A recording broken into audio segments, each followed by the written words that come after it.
Chaque semaine, je reçois plusieurs emails de personnes qui qualifient d'absurde mon conseil de sauter le petit déjeuner de temps en temps. Selon elles, cette pratique nuit à la santé et représente une occasion manquée d'accélérer son métabolisme.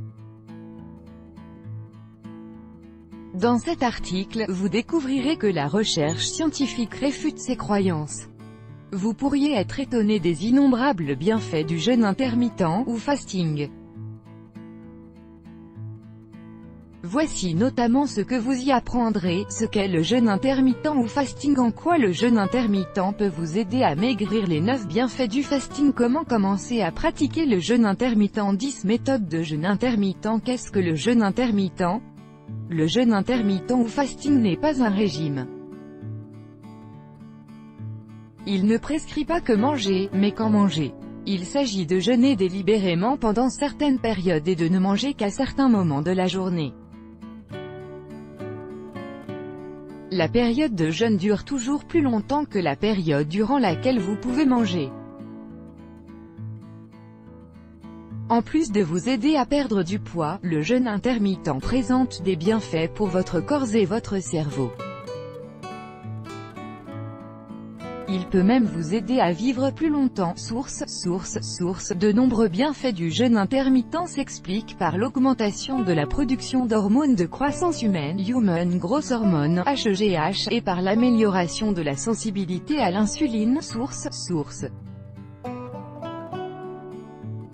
Quelle que soit la méthode élue, la journée ou la semaine est divisée en périodes de jeûne et en périodes d'alimentation. Cliquez ici pour vous rendre directement aux 10 méthodes de jeûne intermittent. Quand elles entendent parler du jeûne intermittent pour la première fois, de nombreuses personnes ne saisissent pas bien le concept ou n'y croient pas. Cela va contre ce qu'elles ont toujours entendu dire, perdre du poids est plus difficile quand on ne prend pas de petit déjeuner, indispensable pour enclencher le métabolisme. Il faut manger de 5 à 6 petits repas par jour pour que le métabolisme continue à travailler et ne ralentisse pas. Si vous ne mangez pas, votre corps puisera. Examinons-les une par une pour démêler le vrai du faux. Mythe numéro 1, le petit déjeuner enclenche le métabolisme. Ce mythe est si tenace que de nombreuses personnes, entreprises et institutions affirment que le petit déjeuner est le repas le plus important de la journée. Par exemple, le site du Programme national Nutrition Santé décourage fortement de s'en passer et nombreux sont les industriels qui vendent leurs produits pour démarrer la journée du non-pied. On peut s'imaginer que les fabricants de céréales, de petits déjeuners, de margarine ou de pâte à tartiner ne seront pas franchement ravis si les gens se mettent à sauter le petit déjeuner. Ils ont plutôt intérêt à ce que nous mangions aussi souvent que possible. À force d'entendre quelque chose, on finit par y croire et on ne pense pas à rechercher l'existence de preuves. Mais comme je suis entêtée, j'ai mené mon enquête pour savoir si les affirmations au sujet du petit déjeuner sont fondées. En conclusion, sauter le petit déjeuner ne ralentit pas le métabolisme. Sauter le petit déjeuner ne vous fera pas prendre du poids. Mythe 2. Il faut manger 5 ou 6 repas par jour. Selon ce mythe, il faut manger 5 ou 6 repas par jour pour faire travailler le métabolisme de façon continue. Cela consiste à prendre 3 repas principaux et 2 encas. Manger toutes les quelques heures est censé empêcher le ralentissement du métabolisme. De nombreux diététiciens conseillent ainsi de manger fréquemment, par petites portions. Il n'existe cependant aucune preuve scientifique que manger 5 à 6 repas par jour augmente ou maintienne la vitesse du métabolisme. À vrai dire, la fréquence des repas n'a aucun effet sur le métabolisme. On brûle autant de calories que l'on mange en 2 ou 3 fois par jour ou que l'on mange en 5 ou 6 fois par jour. Source. Le seul argument en faveur de petites prises alimentaires fréquentes pourrait être qu'elles empêchent d'avoir faim, ce à quoi on peut objecter que l'on n'est jamais vraiment rassasié parce que l'on ne mange que de petites portions. Ce qui en revanche est prouvé, c'est que manger souvent par petites portions réduit la sensibilité à l'insuline, ce qui favorise le développement de la graisse abdominale. Source. Mythe 3. Il faut manger souvent pour ne pas perdre de masse musculaire. Vous avez peut-être remarqué que certains bodybuilders emportent partout leur tupperware plein de blanc de poulet et de légumes. Ces bodybuilders veulent pouvoir manger leurs protéines toutes les quelques heures parce qu'ils craignent de perdre de leur masse musculaire. Si vous n'êtes pas dans le milieu culturiste, vous avez certainement moins de pression par rapport à votre masse musculaire. Ceci dit, la masse musculaire est importante pour tout le monde. En effet, la quantité de masse musculaire que vous avez détermine votre métabolisme au repos. Si vous perdez en masse musculaire, votre métabolisme au repos ralentira et vous prendrez du poids plus rapidement. De nombreuses personnes, pas seulement les culturistes, ont donc peur de perdre du muscle. La peur de perdre en masse musculaire est tout à fait compréhensible. Cependant, la peur de perdre sa musculature si l'on ne mange pas pendant quelques heures n'a aucun fondement. Le corps stocke de la graisse pour l'utiliser comme source d'énergie une fois la digestion terminée. Il est illogique de penser que si vous ne mangez pas, votre corps puisera dans la masse musculaire plutôt que dans la masse graisseuse. Ce n'est pas comme ça que le corps fonctionne. Pour les bodybuilders, le jeûne intermittent ne présente que de grands avantages. Cela s'explique par la production d'hormones de croissance. Cliquez ici pour en savoir plus sur le jeûne et la musculation. Mythe 4. Quand on jeûne, le corps passe en mode économie. Les hommes préhistoriques traversaient régulièrement des périodes pendant lesquelles jeûner était une nécessité. Par exemple, quand on rentrait bredouille de la chasse et qu'il n'y avait rien de comestible dans les parages. Du point de vue de l'évolution, notre corps est muni d'un mode d'économie d'énergie. Ce mode permet au corps de ralentir le métabolisme. Ce ralentissement du métabolisme permet d'économiser les réserves de graisse, ce qui augmente nos chances de trouver quelque chose de comestible avant de mourir de faim. Si vous voulez perdre du poids, il est logique de vouloir empêcher votre corps d'entrer en mode économie. Cependant, contrairement à une idée largement répandue, le corps ne passe pas en mode économie du seul fait de sauter un repas. Le corps n'entre en mode économie d'énergie qu'après 60 heures sans rien manger. Source. Dans tous les cas, vous pouvez passer 2 jours et demi sans manger avant que votre métabolisme ne ralentisse. Passons maintenant aux choses intéressantes. Avant que votre corps ne passe en mode économie, on constate bel et bien une augmentation du métabolisme. Une augmentation qui peut d'ailleurs atteindre 14%. Source.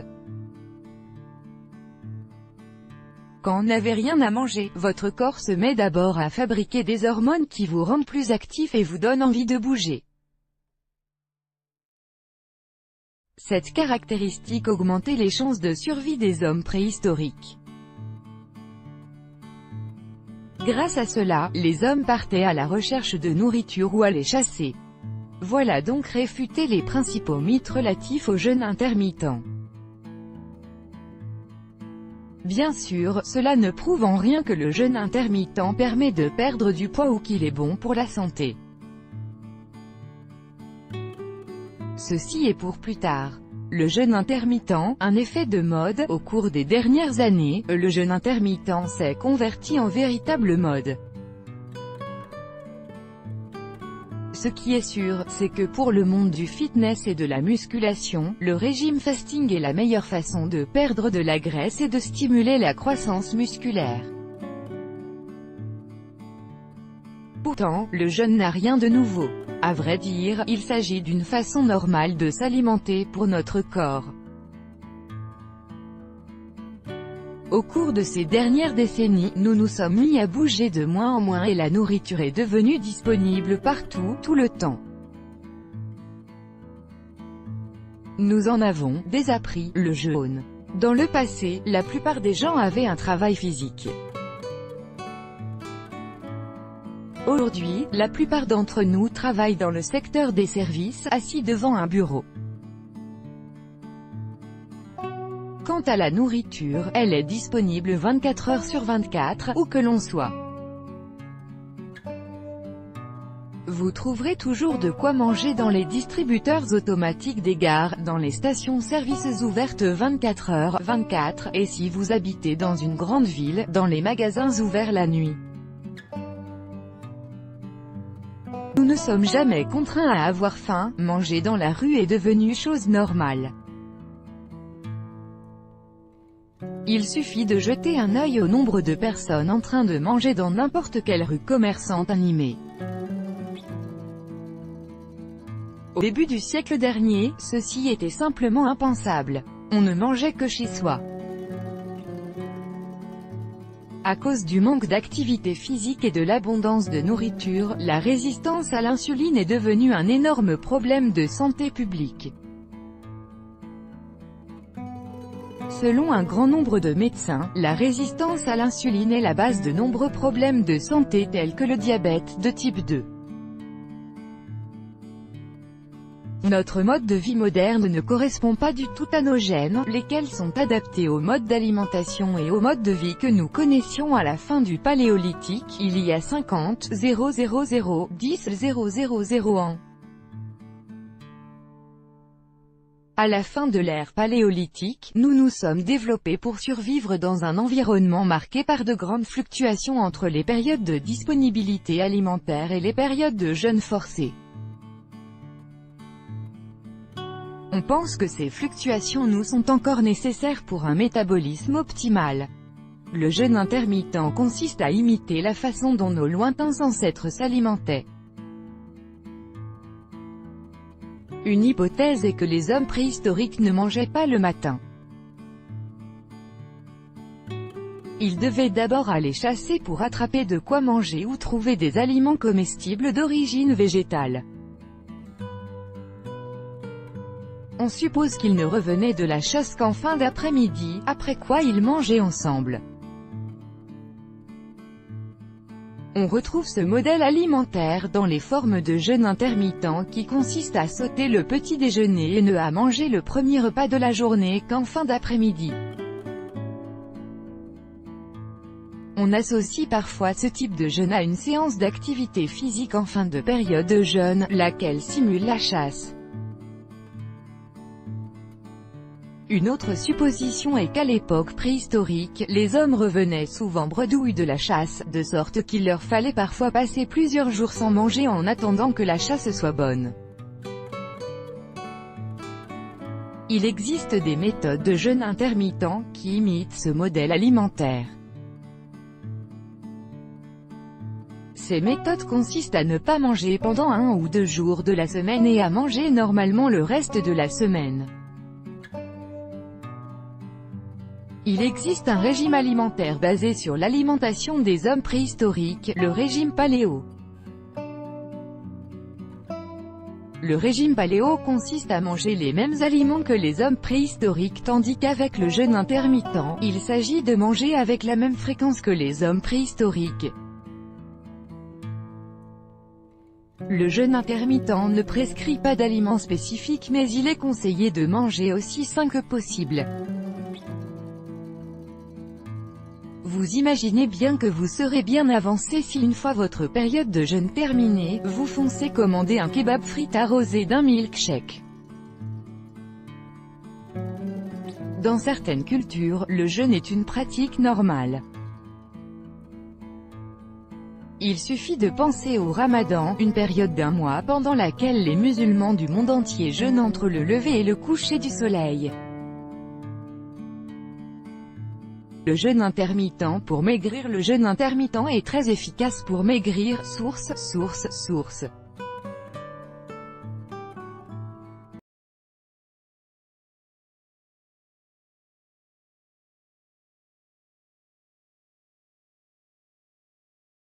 Des recherches récentes ont montré que le jeûne intermittent permet de perdre de la masse graisseuse plus efficacement qu'avec un régime basé sur une grande restriction calorique. Source. La perte de poids obtenue au moyen du jeûne intermittent peut s'expliquer par le fait que l'on consomme moins de calories quand on saute un ou plusieurs repas. Mais il ne s'agit là que d'un aspect du jeûne intermittent. En effet, le jeûne intermittent entraîne une perte de poids même si l'on continue à consommer le même nombre de calories. Par exemple, quand on remplace ses 3 repas habituels par 1 ou 2 gros repas. Ceci s'explique par des changements hormonaux et une meilleure sensibilité à l'insuline. Voici d'importantes hormones qui jouent un grand rôle dans le jeûne intermittent: l'hormone de croissance humaine, l'insuline, la noradrénaline, hormone 1, l'hormone de croissance humaine. Le jeûne entraîne une augmentation de l'hormone de croissance humaine pouvant atteindre 500%. Source. Selon une autre étude, l'hormone de croissance humaine peut même augmenter de 2000% chez les hommes et de 1300% chez les femmes après une période de jeûne de 24 heures ou plus. Source. L'hormone de croissance humaine favorise la perte de graisse corporelle. Source. En plus de favoriser la combustion des graisses, une augmentation de l'hormone de croissance humaine contribue au maintien de la masse musculaire. Source. Hormone 2, l'insuline. L'insuline est l'une des hormones les plus puissantes de notre corps. Elle joue un rôle important dans notre métabolisme. L'insuline est nécessaire pour l'absorption du glucose sanguin. Elle indique au corps quand il doit stocker des graisses et quand il doit arrêter de brûler les graisses. En cas de taux d'insuline chroniquement trop élevé, perdre du poids est très difficile. Le corps reçoit alors en continu le signal qu'il doit stocker de la graisse. Il existe un rapport évident entre un taux d'insuline chronique et le surpoids, l'obésité. Source. Il existe 2 manières de diminuer votre insuline, et donc de favoriser la combustion des graisses: suivre un régime pauvre en glucides ou pratiquer le jeûne intermittent. Source. Hormone 3. La noradrénaline. La noradrénaline est une hormone du stress. Son rôle est de rendre plus alerte et son effet est similaire à celui de l'adrénaline. Si vous passez un jour ou plus sans manger, votre corps se met à produire de la noradrénaline. Source. En termes d'évolution, cette production de noradrénaline était nécessaire pour assurer que nous partions à la recherche de nourriture, à la chasse. Un effet de la noradrénaline est de donner au corps le signal de libérer des acides gras des cellules adipeuses, destinées à être utilisées comme source d'énergie. La noradrénaline peut entraîner une hausse du métabolisme atteignant 14%. Source. Les effets du jeûne intermittent sur la santé. En plus de permettre la perte de poids, le jeûne intermittent présente un certain nombre de bienfaits pour la santé. Bienfait santé numéro 1, perte de poids et de graisse abdominale. Votre poids joue un grand rôle dans votre santé. Source. Vous voulez savoir si vous êtes à un poids santé? Une manière de le savoir est de calculer votre IMC. Le jeûne intermittent est idéal pour se débarrasser de ces kilos en trop. Source. C'est parce qu'il permet d'induire une balance énergétique négative importante. Calories consommées. D'une part, sauter un ou plusieurs repas permet de diminuer le nombre de calories que vous consommez. Calories dépensées. D'autre part, vous brûlez plus de calories grâce à une accélération de votre métabolisme pouvant atteindre 14%. Source. Le jeûne intermittent vous permettra de réduire considérablement votre taux d'insuline. Source. Un atout si vous voulez perdre du poids ou encore prévenir le diabète de type 2. Une étude montre que vous pouvez perdre de 3% à 8% de votre poids sur une période de 3 à 24 semaines. Source. Cette même étude a révélé une diminution du tour de taille des participants de 4% à 7%, ce qui indique une perte de graisse abdominale. Bienfait santé numéro 2, réparation des cellules et des gènes. Quand on mange souvent, le corps a continuellement besoin d'énergie pour la digestion. Lors du jeûne, le corps peut concentrer son énergie sur d'autres tâches et ainsi œuvrer à la restauration cellulaire en éliminant les déchets présents dans les cellules. Source. La recherche met en lumière l'impact positif du jeûne sur différents gènes et molécules impliqués dans la longévité et la protection contre les maladies. Source. Bienfait santé numéro 3, réduction du stress oxydatif et effet anti-inflammatoire. Le stress oxydatif est l'un des facteurs responsables du processus de vieillissement et de nombreuses maladies chroniques. Source. Les radicaux libres endommagent toutes les parties de la cellule, dont l'ADN, les protéines et les lipides. Source. Le stress oxydatif est souvent le résultat de l'obésité, de l'hypoglycémie, du tabagisme et de la consommation excessive d'alcool. Les médicaments, l'exercice physique intense et l'exposition solaire excessive peuvent également être à l'origine du stress oxydatif. Le jeûne intermittent améliore la résistance de l'organisme au stress oxydatif. Source. En outre, le jeûne intermittent permet de réduire l'inflammation, elle aussi à la base de nombreuses maladies chroniques. Source. Bienfait santé numéro 4, réduction du risque de diabète de type 2. Les organismes de santé considèrent le diabète de type 2 comme une pandémie d'une grande menace pour la santé publique au XXIe siècle. Source. Chaque année, 1,5 million de personnes dans le monde meurent des conséquences du diabète de type 2. L'augmentation de la glycémie et de la résistance à l'insuline contribue de façon significative au développement du diabète de type 2. Pratiquer le jeûne intermittent peut réduire vos risques de diabète de type 2. Ceci parce que le jeûne intermittent permet de diminuer à la fois la glycémie et la résistance à l'insuline. Source. Bienfait santé numéro 5, réduction des risques de cancer et de la maladie d'Alzheimer. Il arrive parfois aux cellules de tomber en panne, un peu à la manière des composants d'un ordinateur. Les cellules sont capables de dégrader les parties endommagées et de les recycler elles-mêmes. Ce processus s'appelle l'autophagie. Jeûner permet d'enclencher le processus d'autophagie, à travers lequel les cellules endommagées peuvent se réparer. Source. Stimuler l'autophagie permet une protection accrue contre diverses maladies comme le cancer et la maladie d'Alzheimer. Source. Bien que davantage de recherches sur les humains sont nécessaires, les études menées sur les animaux révèlent que le jeûne intermittent peut prévenir le cancer. Source.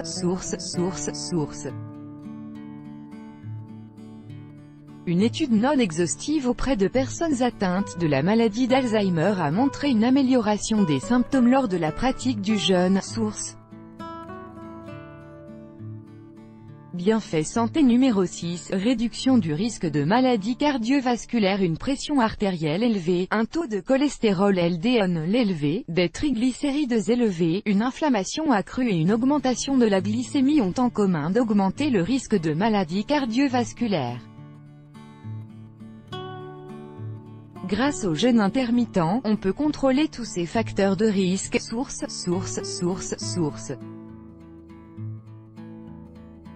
Bienfait santé numéro 7, amélioration des fonctions cérébrales. Le jeûne intermittent peut favoriser la croissance de nouvelles cellules nerveuses, bénéfiques aux fonctions cérébrales. Source. Le jeûne intermittent favorise également la production de facteurs neurotrophiques dérivés du cerveau, peu aussi connus sous le nom de BDNF, Brain Derived Neurotrophic Factor. Source. Le BDNF est important pour la formation de nouvelles synapses, pour la mémoire et l'apprentissage. Bienfait santé numéro 8, effet anti-vieillissement. En raison de ses effets anti-vieillissement, le jeûne intermittent est également populaire parmi ceux qui font tout pour vivre aussi longtemps que possible. On a constaté des résultats spectaculaires chez les rats soumis au jeûne tous les 2 jours. Soumis au jeûne tous les 2 jours, les rats vivent 83% plus longtemps. Source.